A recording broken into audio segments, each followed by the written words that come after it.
conectando, ya sea a través de radio, televisión, internet o aquí en la iglesia local. Les saludamos con gusto desde Hanford, California, la ciudad deseada y no desamparada.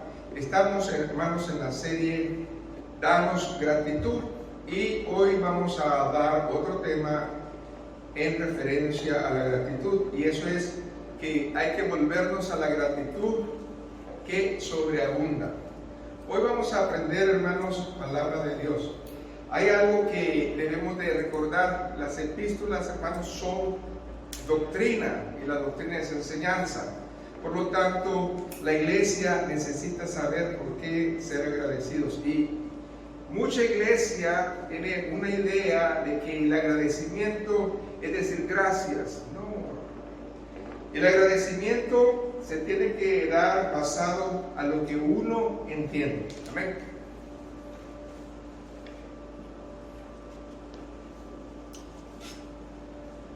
Y es por eso que nosotros vamos a tratar la manera de explicarlo hoy. Si tiene su Biblia, ábrala por favor. Epístola de Colosenses, capítulo 2. Quiero comenzar con el verso 6 y 7. La palabra se lee en nombre del Padre, del Hijo y del Espíritu Santo. Dice: por tanto, de la manera que habéis recibido al Señor Jesucristo, andad en Él, arraigados y sobreedificados en Él, y confirmados en la fe, así como habéis sido enseñados, abundando en acción de gracias. Vaya a orar conmigo. Gracias, Señor, porque tu palabra es para siempre.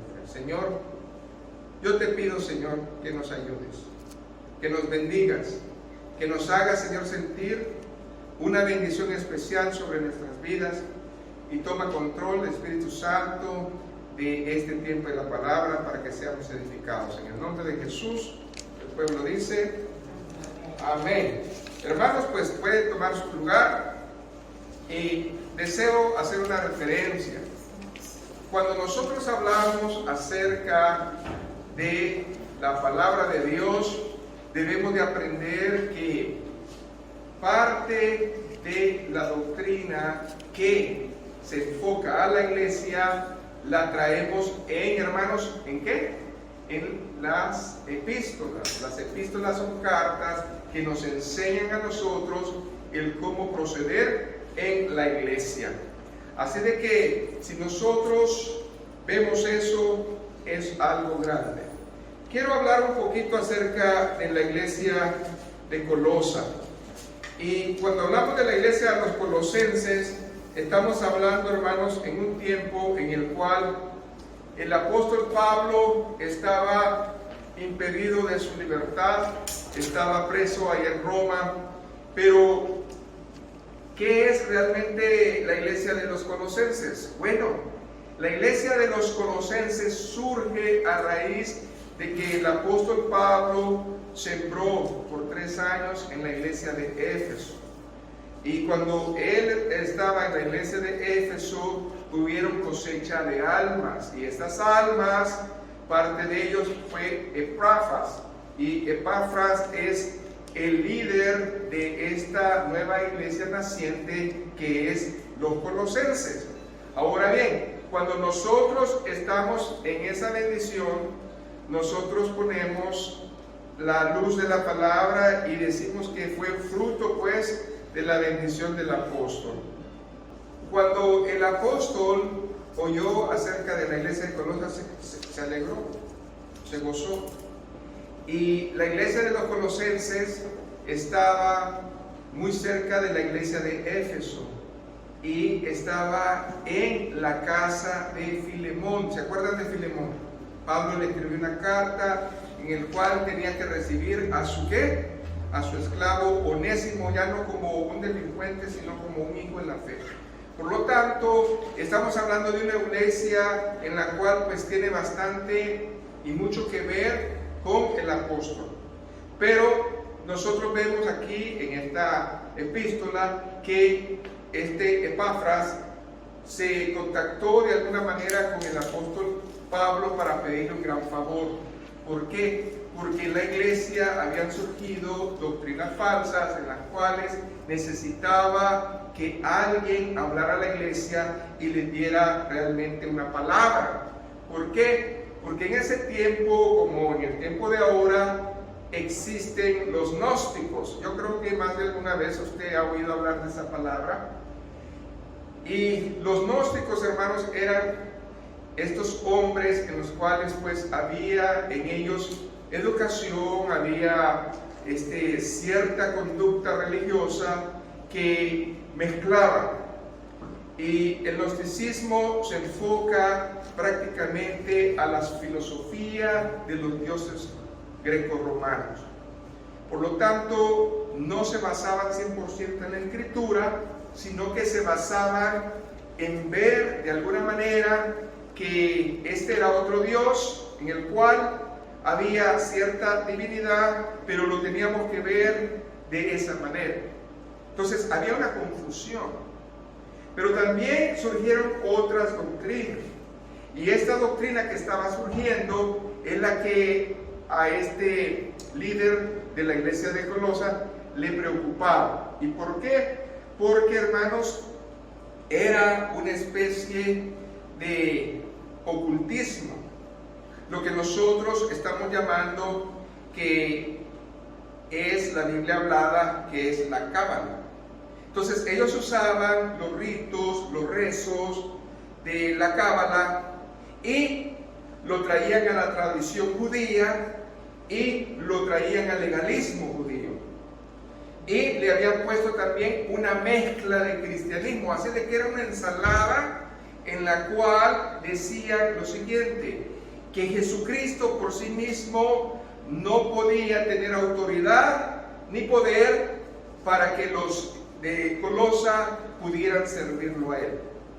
En otras palabras, era un semidios que Dios lo usó como puente para que hubiera una comunicación entre Dios y el mundo. Entonces, no le daban a Jesucristo su lugar. Y hasta este día nosotros hemos oído de que hay mucha gente que está confundida. ¿Por qué? Porque le hablan de la cábala, le hablan de la Biblia, le enseñan la Biblia y parece que todo es normal, pero no es normal. Porque al final del día usted tiene que hacer rezos, usted tiene que hacer conjuros, usted tiene que hacer varias cosas que no están de acuerdo a la palabra de Dios y que Dios en su palabra me dice que no necesitamos hacer. Así de que había un problema serio en esta iglesia. Entonces el apóstol, a voluntad del Espíritu Santo, tuvo que hacer esta carta de los colosenses. Y los colosenses nosotros sabemos que solamente tiene 4 capítulos. Entonces, para que nosotros nos demos una idea de qué es lo que hizo el apóstol Pablo, lo tenemos que dividir esta epístola en 2 partes, para tener una idea clara. Desde el capítulo 1, verso 1, hasta el capítulo 3, verso 5, se encuentra la primera parte. ¿Y qué es lo que enseña en la primera parte? La primera parte enseña acerca de la deidad y la vida, misión y ministerio de Jesucristo. Quiere decir que Pablo le puso un sello en el cual la iglesia tenía que recordar quién era Jesús. Y Jesucristo es Dios, no es un semidios, ni solamente es el Hijo de Dios, sino que es Dios mismo. Mientras que el gnosticismo habla de que ni siquiera es Dios, ni siquiera es hombre, simplemente es un espíritu, una deidad.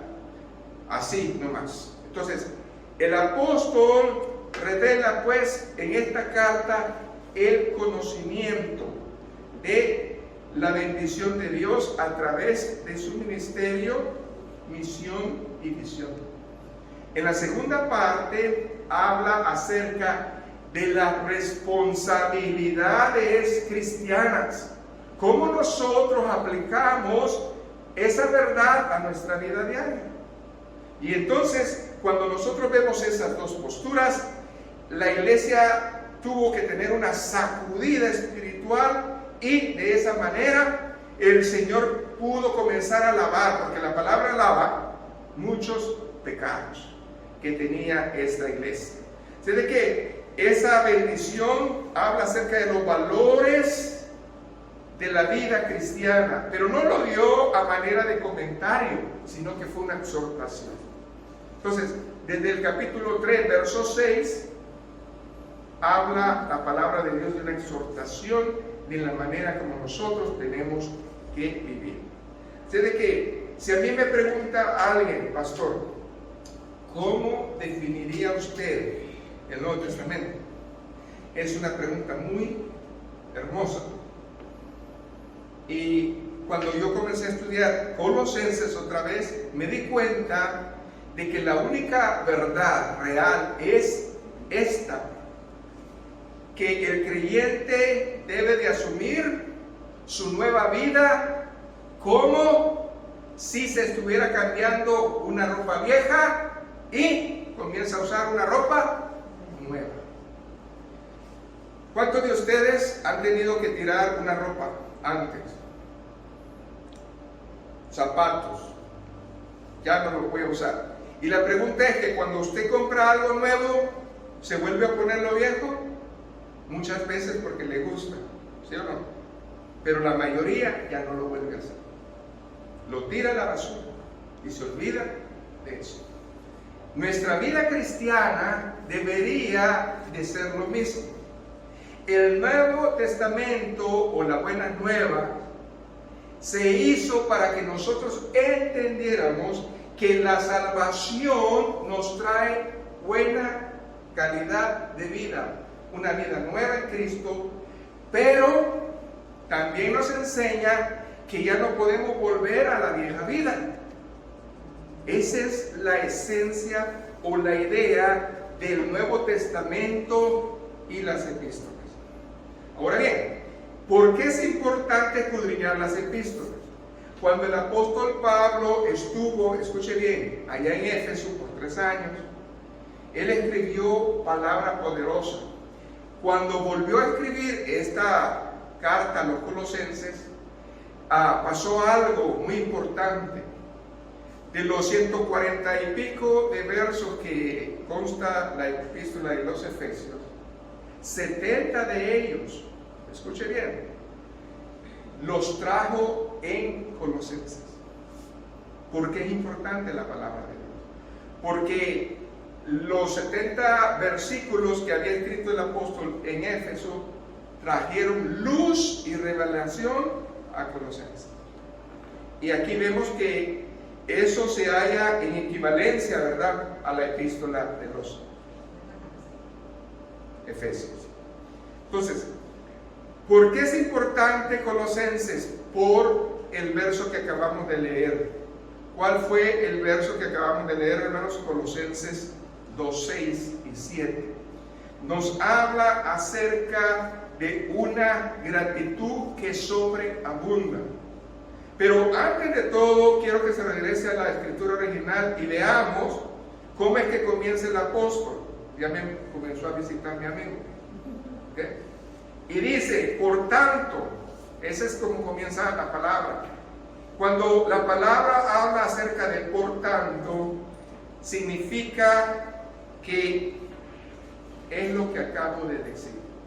O sea que Pablo reafirma este verso que ya había hablado en Efesios.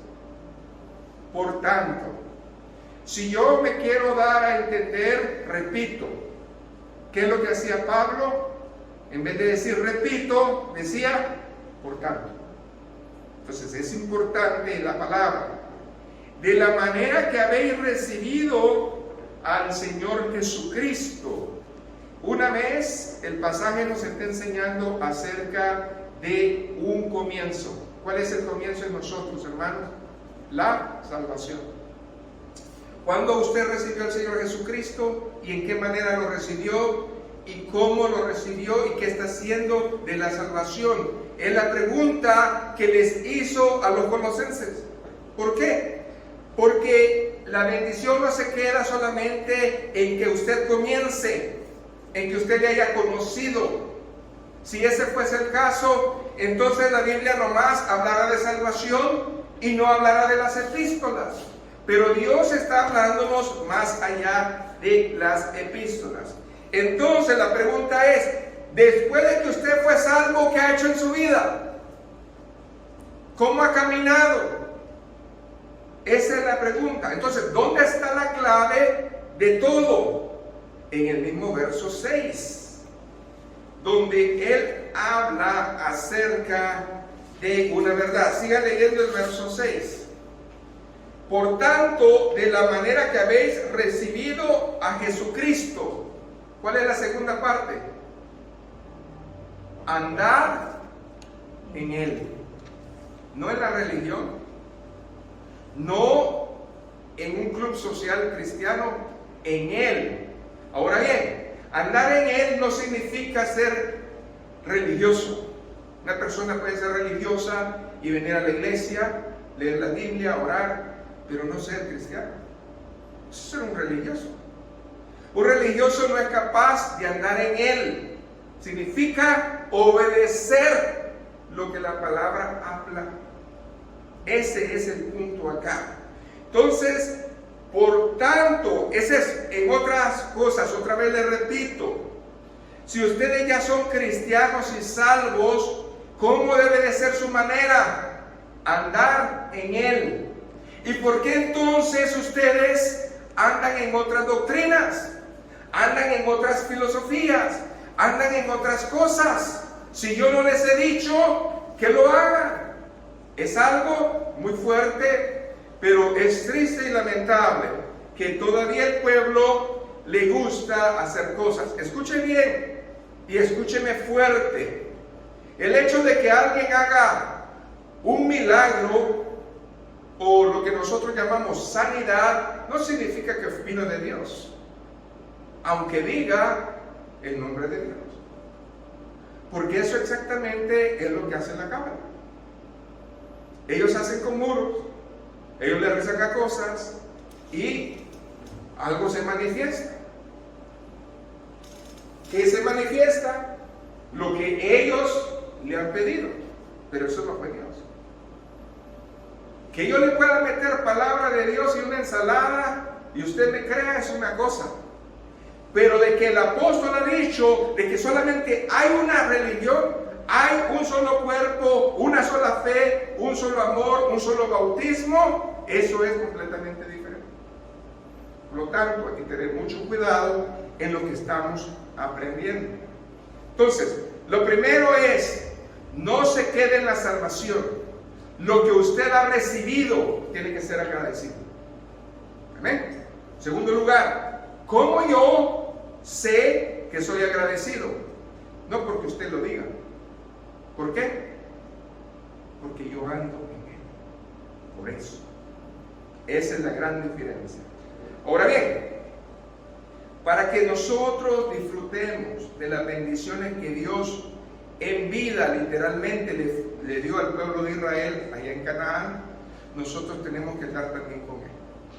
Váyase por un momento a la epístola de los Romanos, capítulo 8, versos 5 y 6. Amén. ¿Por qué es importante esto? Porque cuando yo digo andar en Él, significa que hay dos caminos. El camino ancho o de la carne o el camino angosto o del espíritu. Y aquí la palabra me lo está enseñando. Y dice la palabra del Señor, Romanos 8, 5 y 6. Porque los que son de la carne piensan en las cosas de la carne, pero los que son del espíritu en las cosas del espíritu. ¿Qué dice el verso 6? Porque el ocuparse de la carne es muerte, pero el ocuparse del espíritu da dos frutos. ¿Cuáles son esos? Vida y paz. Eso no se encuentra en un hijo desobediente, ni tampoco se encuentra en un religioso. Solamente se encuentra en un hijo que anda en Él.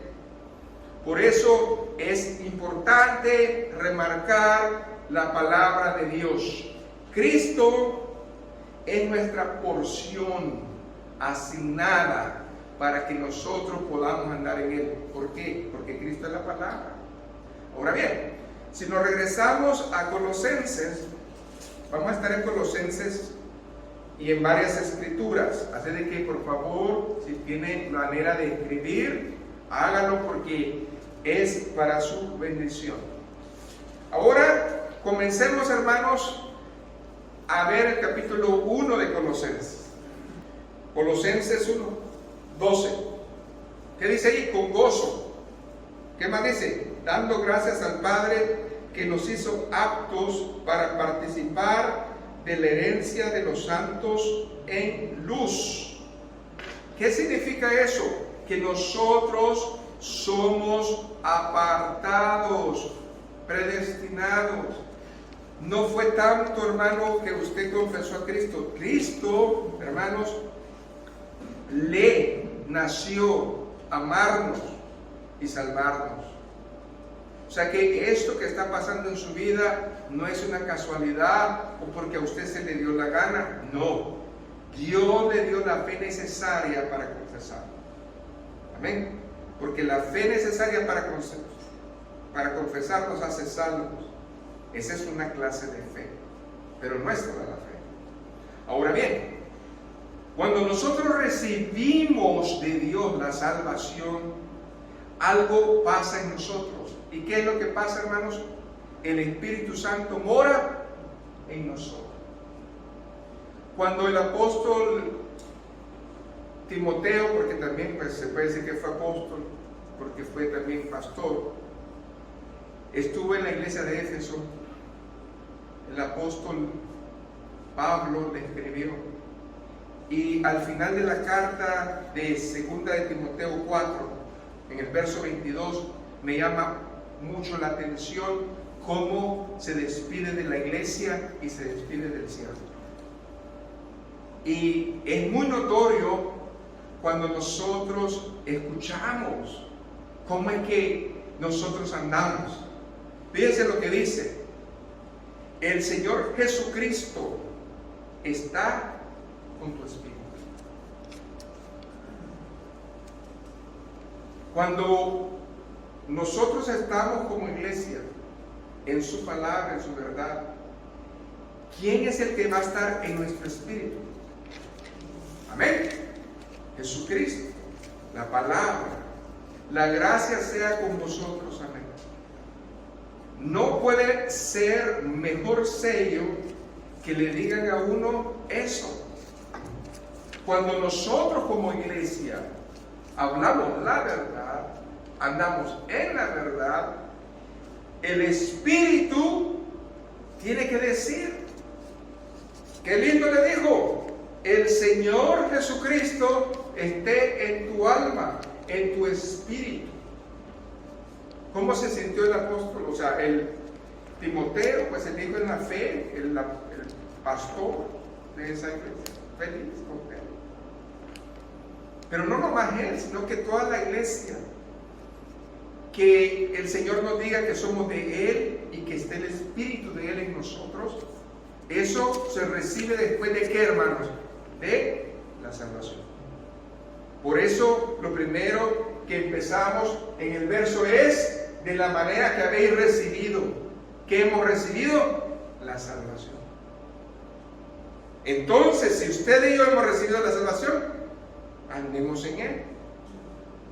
Y si andamos en Él, ¿qué dice Timoteo que va a pasar? El Espíritu de Dios va a estar ¿con quién? Ahí está.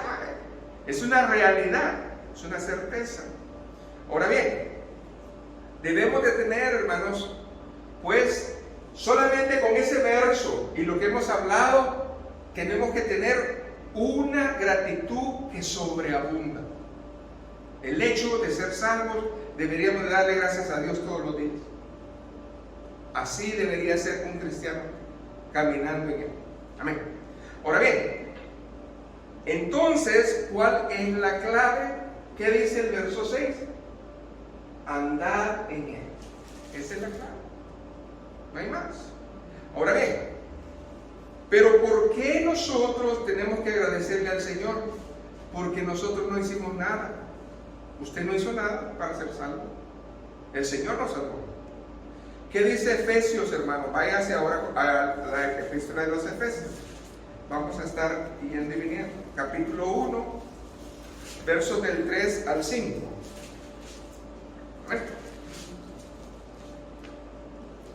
Lo primero que nosotros recibimos de Dios es su amor y las bendiciones espirituales.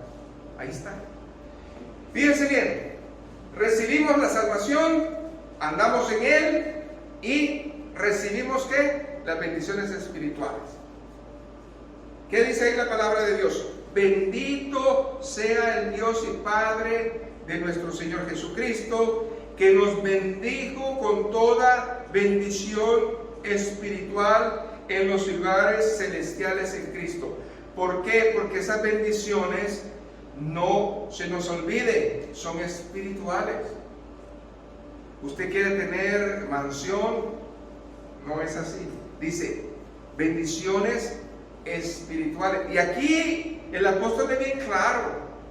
Nomás que esta cita, la mayoría de las doctrinas de hoy, que es la doctrina de la prosperidad, no lo cita. ¿Por qué? Porque a ellos no les interesan las bendiciones espirituales. ¿Qué les interesa? Decirte que ellos declaran y decretan que tú vas a tener muchas cosas, cuando aquí la doctrina real dice que va a ser en lo espiritual. Ahora siga leyendo. Según nos escogió Él antes de la fundación del mundo, para que fuésemos santos y sin mancha delante de Él. Otra cosa que aprendimos hace poco.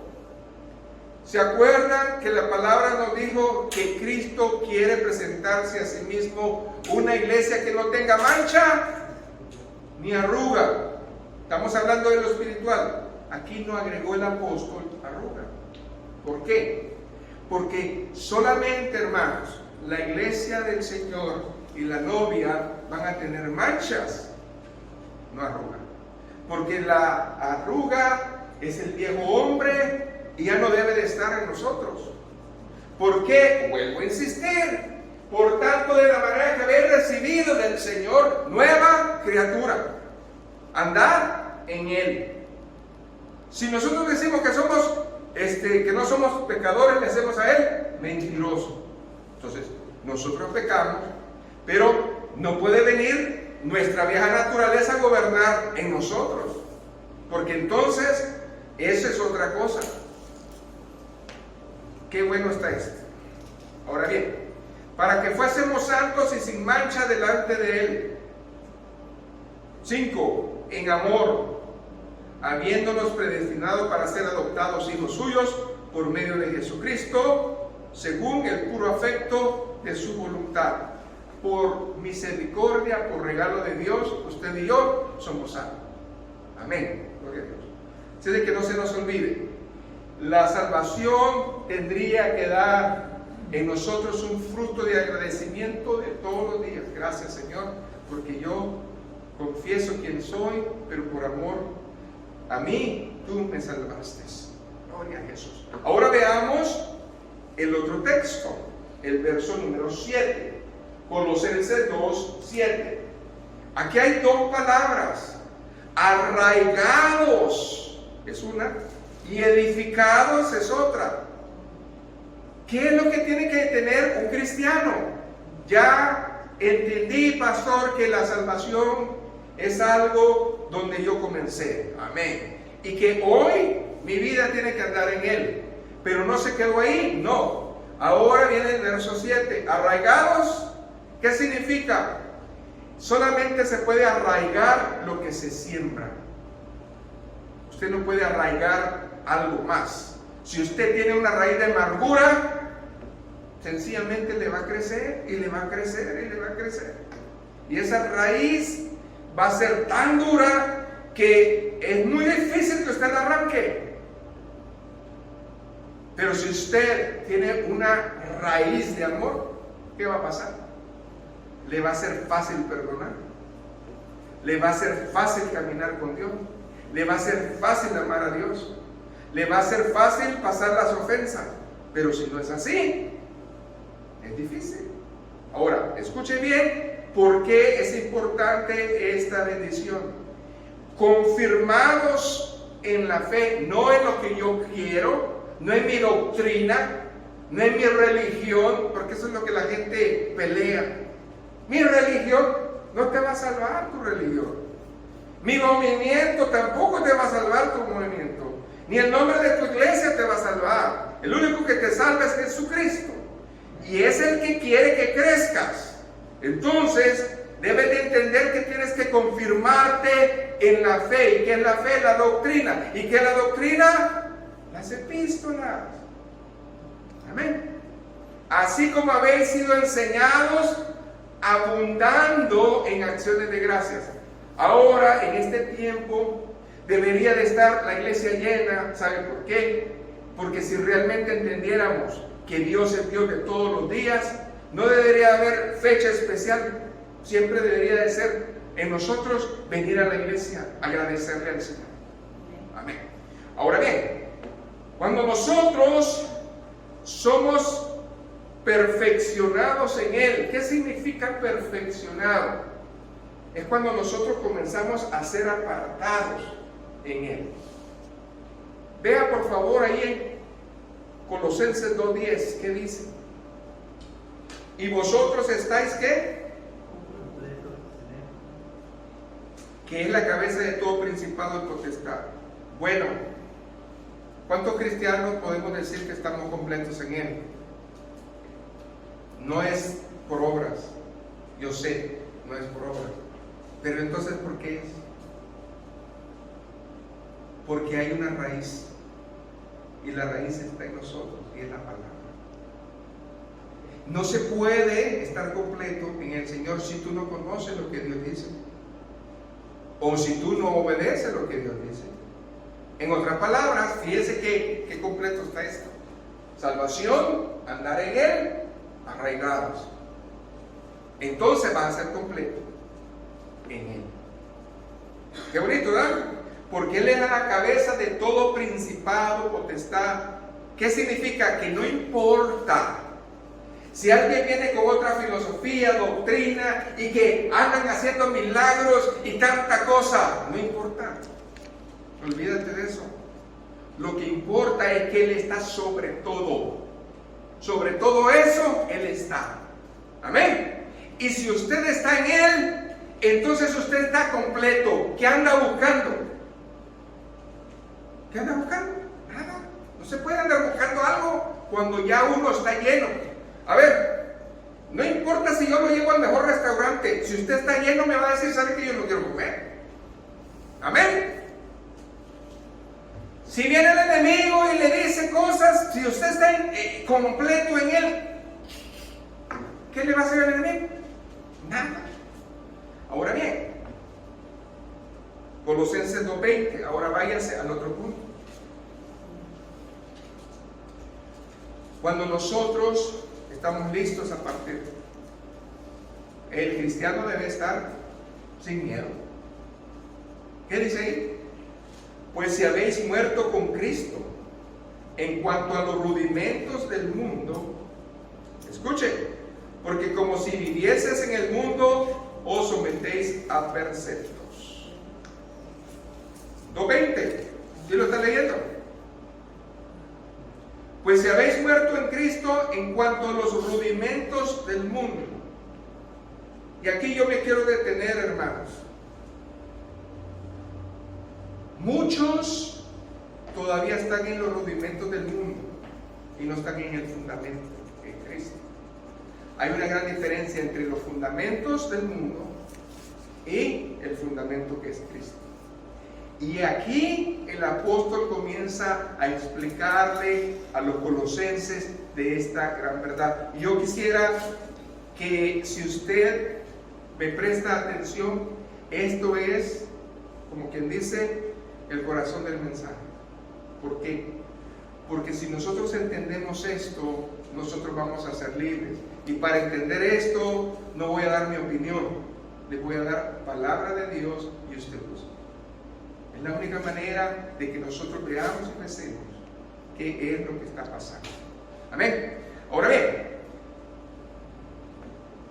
en algún momento Pablo escribió esta carta, se la dio a Epafras y comenzó a darle la doctrina que hoy estamos hablando a ellos. Okay. Ahora, regrésese a Colosenses, vamos a comenzar, capítulo 2, el verso 8. Okay. Lo primero que el apóstol le dice a la iglesia es una advertencia. Hay una advertencia. Estamos hablando de que hay rudimentos del mundo que han entrado a la iglesia y están confundiendo la doctrina de Cristo. ¿Ok? Ahora bien, dice la palabra: mirad que nadie os engañe por medio de filosofías y huecas sutilezas, según las tradiciones de los hombres. Las tradiciones de los hombres pueden ser y no limitan a la tradición que se mete en la iglesia. Si usted tiene una tradición en la iglesia, es un problema. Y yo lo digo con toda honestidad y no me avergüenzo. Yo hasta hace ¿cuántos años, hermanos? A ver, acuérdenme porque tengo que decirlo. Practicábamos nosotros la Navidad. ¿Hasta cuántos años? Hace 2 años. Esa es una tradición que se trae a la iglesia, que la celebramos, pero no debemos. ¿Por qué no debemos? Porque eso no hace más a Dios, ni menos. Entonces, todas las cosas que nosotros traigamos del mundo no abonan nada a nuestra vida espiritual. Porque una cosa es tradición. ¿Por qué usted come pavo? ¿Para darle gracias a Dios? No. Es una tradición que el hombre ha impuesto. Yo le doy gracias a Dios todos los días. ¿Lo otro lo hacemos? Sí, porque nosotros realmente lo hemos entendido, pero ¿por qué lo hace la gente? Por tradición. ¿Por qué usted deja de comer carne por 40 días o cuántos días? Por tradición, no porque le nace. ¿Por qué usted hace muchas cosas? Por tradición, no porque le nazca. Y estas tradiciones no limitan a lo que hacen nuestros amados hermanos católicos, sino que también a toda esa gente que tiene bien confundida su mente en traer el legalismo y tradiciones judías. Porque esas tradiciones judías no le van a hacer nada de nada. Y la gente las practica igual. Entonces, aquí Pablo está hablando bien claro. Está hablando acerca del gnosticismo, está hablando acerca de la cábala, está hablando acerca de todas estas cosas que todavía nosotros practicamos. Hoy en día eso es lo que pasa, hermanos. Ahora bien, dice, conforme a los rudimentos del mundo, y no según ¿qué? Cristo. No lo digo yo, ahí está, no según Cristo. La palabra no me dice a mí que eso es bien para mí, ¿por qué lo voy a hacer? Es difícil, hermanos, entenderlo. Pero si Dios le da un luz uno, gloria a Dios. Ahora bien, ¿por qué estoy diciendo eso? ¿Qué dice el verso 9? Porque en él habita, ¿qué? Corporalmente, toda la plenitud de la deidad. La palabra es Cristo, Cristo es Dios, Cristo es el Hijo, Dios es el Padre y el Espíritu Santo. Está la Trinidad, está la bendición, está todo ahí. No más que la gente no lo quiere ver. Ok, entonces, el gnosticismo enseña que Jesús no es plenamente Dios y no podemos nosotros verlo como Dios. Muchas religiones que ni siquiera son, escuche bien, doctrinas registradas, sino que son sectas como los Testigos de Jehová, hablan acerca de que Jesús no es Dios. Punto. Y hay muchos, como los judíos también, que practican esto, que están esperando todavía el Mesías, cuando el Mesías ya vino a ellos. Pero eso es entre Dios y su pueblo. Amén. Entonces, hay que tener mucho cuidado con esta palabra, iluminados. Hay muchas iglesias que usan mucho la palabra iluminados. Si tú quieres ser un iluminado de Dios, yo te voy a enseñar cómo.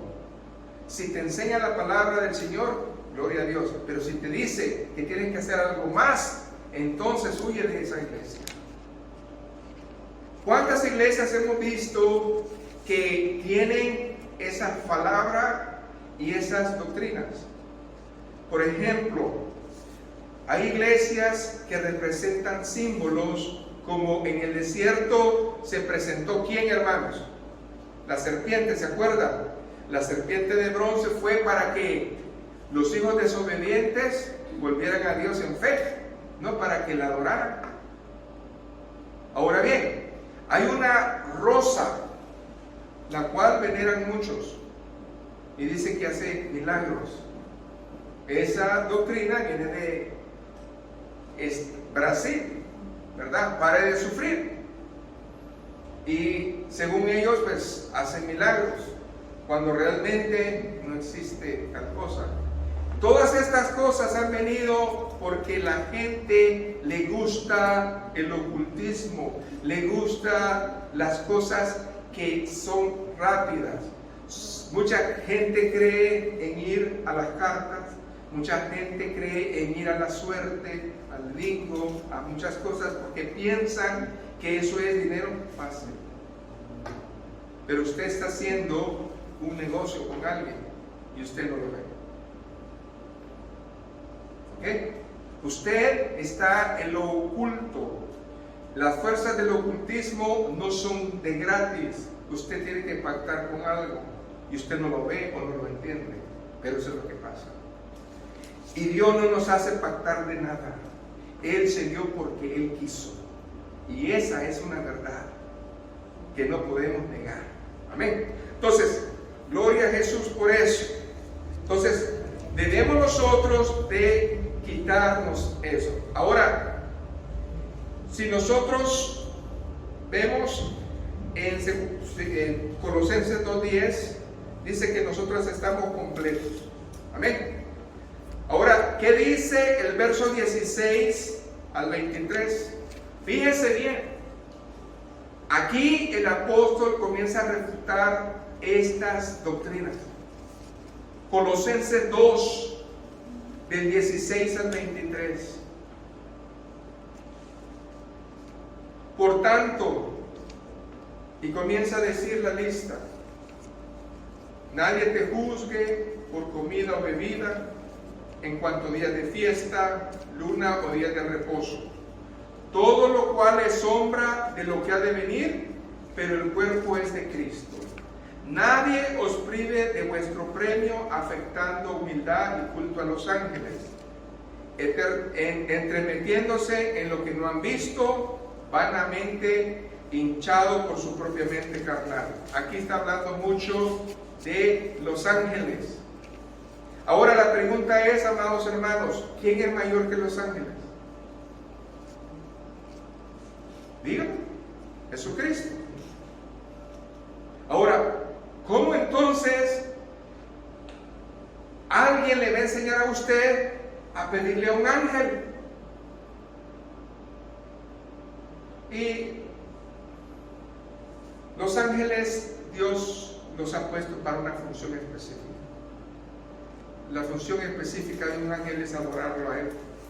No tienen ellos voz ni voto, simplemente son hechos para Él y tienen comisiones. Ahora bien, parte de la bendición de Dios es que los ángeles nos cuidan, pero no porque ellos son buenos, porque Dios así lo manda. Amén. Ahora, ¿quién merece la gloria, la honra y la alabanza? Dios. Pero a nosotros nos han acostumbrado, tradición, que si tú le oras a fulano, a mengano, entonces vas a recibir un milagro. Y nuestra fe se divide y Dios no comparte su gloria con nadie. Escuchen claramente esto. Ahora, ¿qué más dice ahí? Verso 19. Y no haciéndose de la cabeza, en virtud de quien todo el cuerpo, nutriéndose y uniéndose por las coyunturas y ligamentos, crece con el crecimiento que da Dios. Nadie que esté en tradiciones, en legalismos, en ritos, puede decir que él está recibiendo de la cabeza que es Cristo. ¿Por qué? Porque Cristo no enseña eso. Y si usted lo sabe, ¿por qué lo hace? Amén. Esa es la idea. Verso 20. Pues si habéis muerto en Cristo en cuanto a los rudimentos del mundo. Ahí está. Si usted y yo ya morimos a todo eso. Amén. ¿Por qué pues vivís en el mundo y te comportás como ellos? Tales como no manejes, no gustes ni aun toques, en conformidad a mandamientos y doctrinas de hombres. El legalismo. Interponen primeramente más lo que usted mira que lo que usted se va a salvar por ser en el Señor. ¿Qué nos va a realmente hacer crecer, iglesia? ¿Que yo los esté regañando por cómo se miran? ¿O que ustedes crezcan en el Señor y que cuando ustedes vean la luz del Señor, esa misma luz le redarguya y usted cambie por sí mismo? Porque eso es lo que viene, hermano. Usted va a cambiar porque le redarguye la palabra. Amén. Ahora bien, ¿qué dice el verso 23? Tales cosas tienen a la verdad cierta reputación de sabiduría, en culto voluntario, en humildad y en duro trato del cuerpo, pero no tienen valor alguno contra los apetitos de la carne. Usted puede ir 10 millas de rodillas a la basílica, latigueándose, y eso no le va a cambiar, porque va a seguir echando, maldiciendo y pecando. Es lo que está diciendo. No es la manera de hacer las cosas. Ahora bien, en estos tiempos, como antes, hay, hermanos, esa situación. Hay mentores y personas que nos forman. Y usted agarra esa referencia, Gálatas 4. ¿Se acuerda de Gálatas 4:1? Que dice el apóstol: cuando eres niño, tú comienzas a tener mentores, comenzando con nuestros hijos, nuestros padres, y ya después en la universidad. Ellos nos van formando nuestro carácter, nuestra fe, todo. Pero va a llegar un tiempo, amén, en que vas a entender que ellos fueron puestos por una razón. Pero el que te va a dar todo no es el hombre, sino que soy yo. Entonces, ese es el gran secreto, que no nos quedemos con lo que el hombre te puede enseñar, meditación y tanta cosa, sino que el fundamento, la base, la fuente de vida en Cristo. Entonces ya hablamos de los fundamentos, ¿de qué? Del mundo. La primera cosa que usted tiene que enseñarle a cualquier persona es Mateo 16, 18 y 19.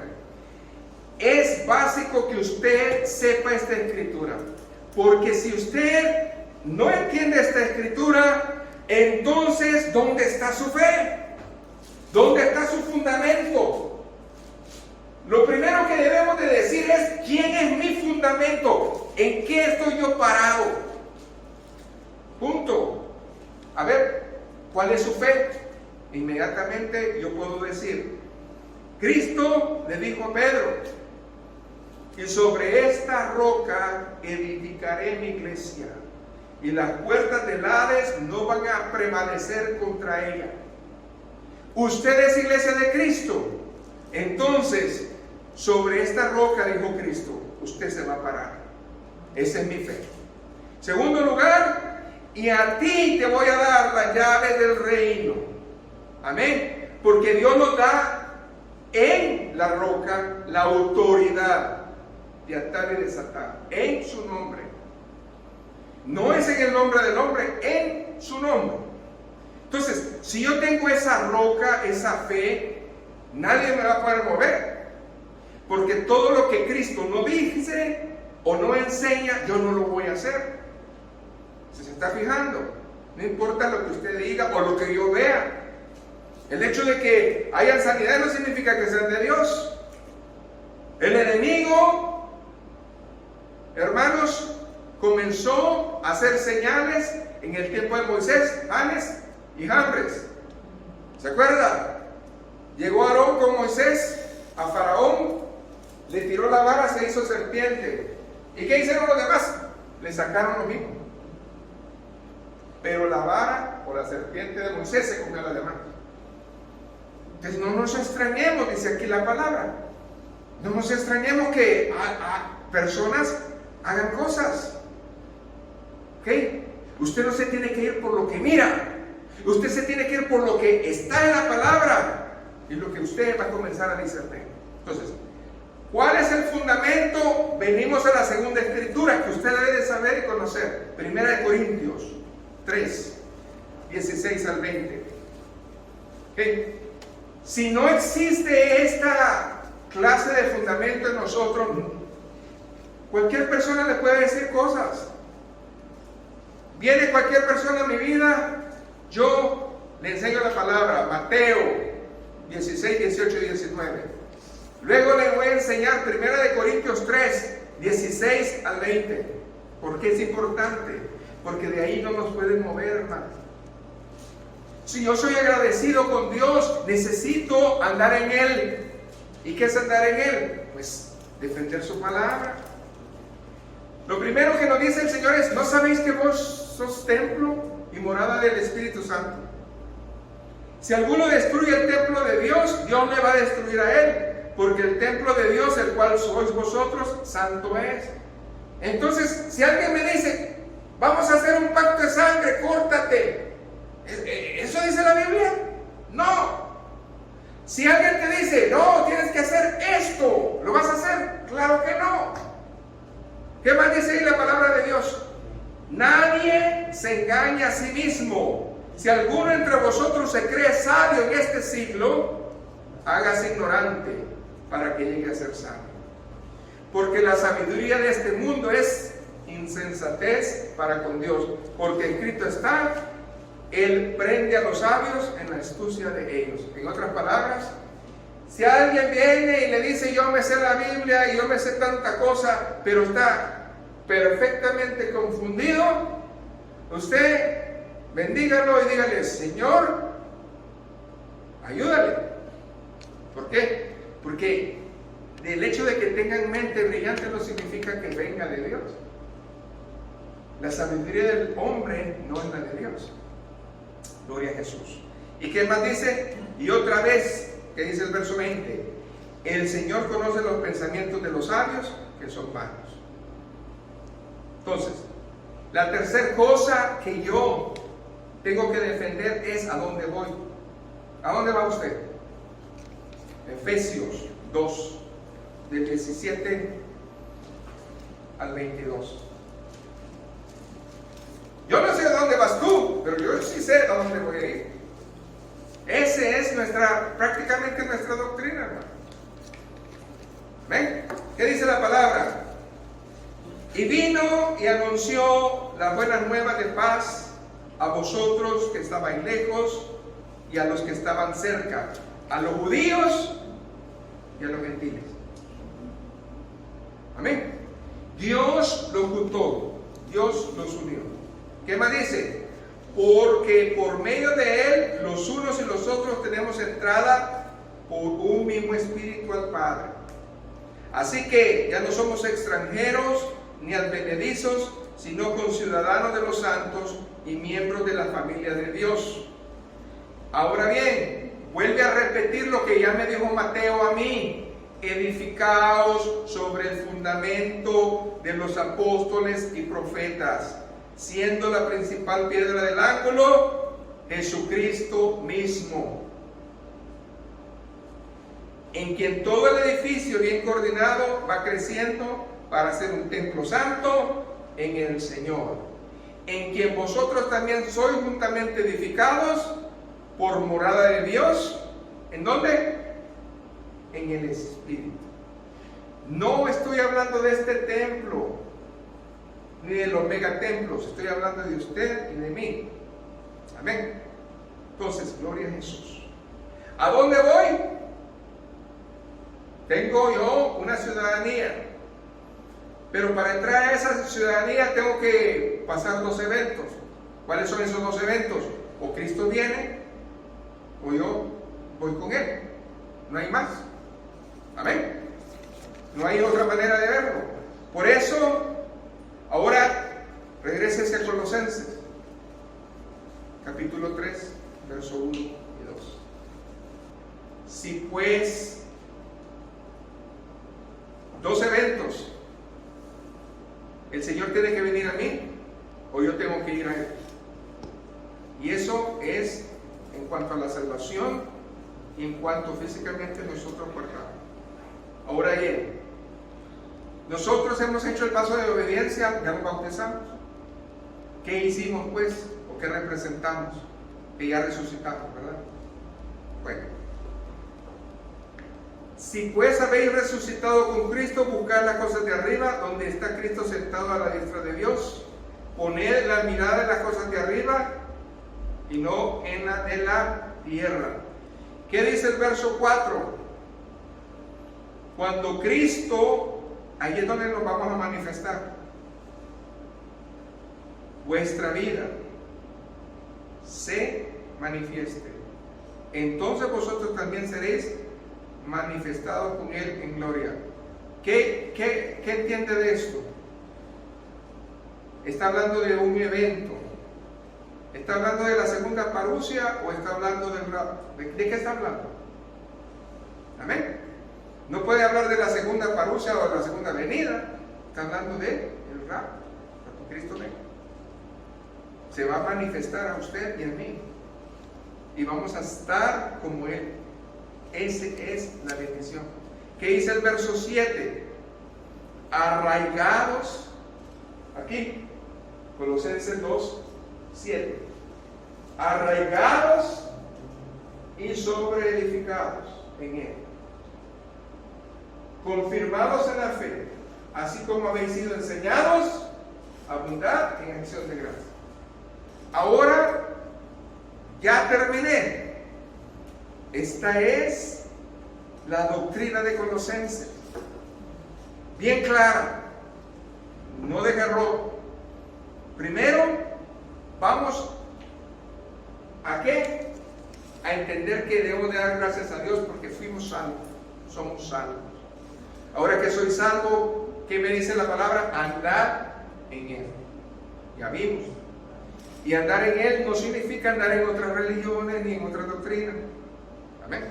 Luego, tercer punto, reedificados. ¿Qué significa? Echar raíz. Usted no puede echar raíz si no busca en la palabra. Es que mire, hermano, yo no sé usted, pero esto es algo que es un manantial que no se acaba. Es algo que uno aprende y vuelve a aprender y sigue aprendiendo, y es algo que no se va a acabar. Entonces, si yo tengo los atributos morales de Dios en mi vida, yo puedo fácilmente perdonar, fácilmente caminar. ¿Por qué? Porque después de eso es muy difícil. Ahora sí, hermanos, yo estoy confirmado en la fe, porque aunque venga alguien y me refute mi doctrina, yo sé cómo hablar. Una cosa le voy a decir: mi fundamento es Mateo, y usted lo dice, da la cita, o mi fundamento es la roca que es Cristo. ¿Ven? Si usted habla de acuerdo a lo que Cristo habla, entonces usted es mi hermano en la fe. Porque si usted no habla eso, significa que usted es un simpatizante de la fe. No puede ser el cuerpo de Dios. ¿Cómo va a ser el cuerpo de Dios? Muchos nos vamos a quedar en la salvación. Lo que nosotros hablamos acerca de las coronas, ¿se acuerdan de las coronas? Que Pablo habla acerca de las coronas. Muchos vamos a entrar al cielo, pero de esa manera, hermanos. Amén. Porque Dios es un Dios de misericordia. Pero novia es otra historia, es otra cosa. Entonces, hermanos, ¿qué nos queda por hacer? Solamente decirles que voy terminando y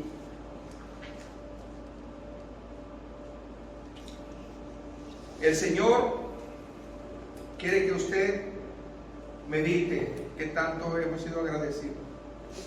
Porque si todo esto lo estamos viviendo, dele gloria al Señor. Yo quiero ser un creyente, un seguidor de Jesús que abunda en gratitud.